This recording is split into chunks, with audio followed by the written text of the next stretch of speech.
الى نايف بكري. هذه خطيره، بينيه جميله جميله. جول جول جول جول جول جول.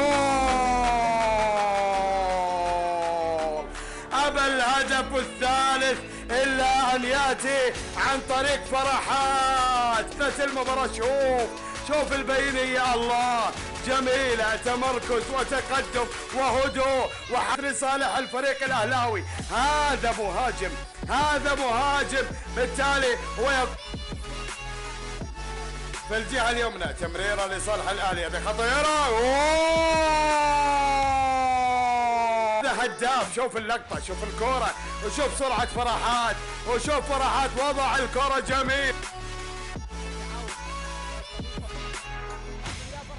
جميلة لماجد خليفة السادس على وهيب فقيرة. لاحظ البينية جميلة إلى ماجد خليفة، وعلى طول ماجد خليفة يضع الكرة داخل الشباك.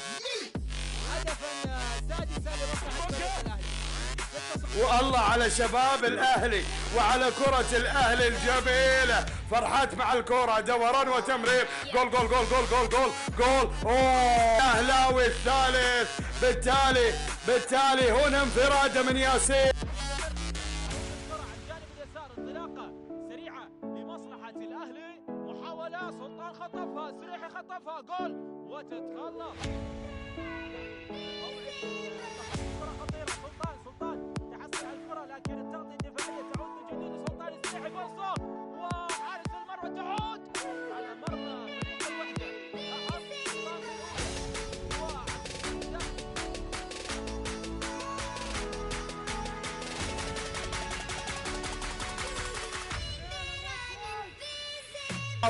والكرة عادت أهلاوية أمامية، تمر إلى الجهة اليسرى، إما أهلاويا أو لصالح فريق الرائد، هو يعني 3 تأكيد.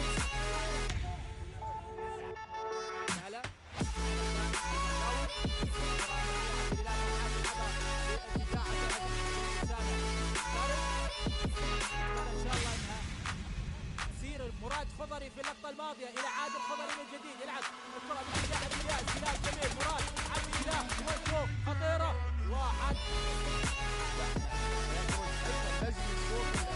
بالرغم من الخسارة الكرة تمر لصالح الأهلي، والمحاولة ممكن جول ثاني، ما ضرب الكرة، ولكن غياب عبد الرحمن البياني لاعب الوسط اللي يصيب بكلمة للركبة بالنسبة للنادي الأهلي. وهنا الكرة العاب تستطيل، لكن استغلال خطأ الخصم يوصلك إلى المرمى بأسهل طريقة وبأفضل طريقة. كرة تحليل وإداري فريق حسن الدرهمي.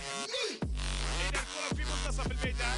تتواصل المحاولات الأهلاوية مع عودة لجميع اللاعبين. عداء اللاعب محمد إلى 71 نقطة، وأحد ب 69 نقطة، ثم 68 نقطة لنادي الشباب.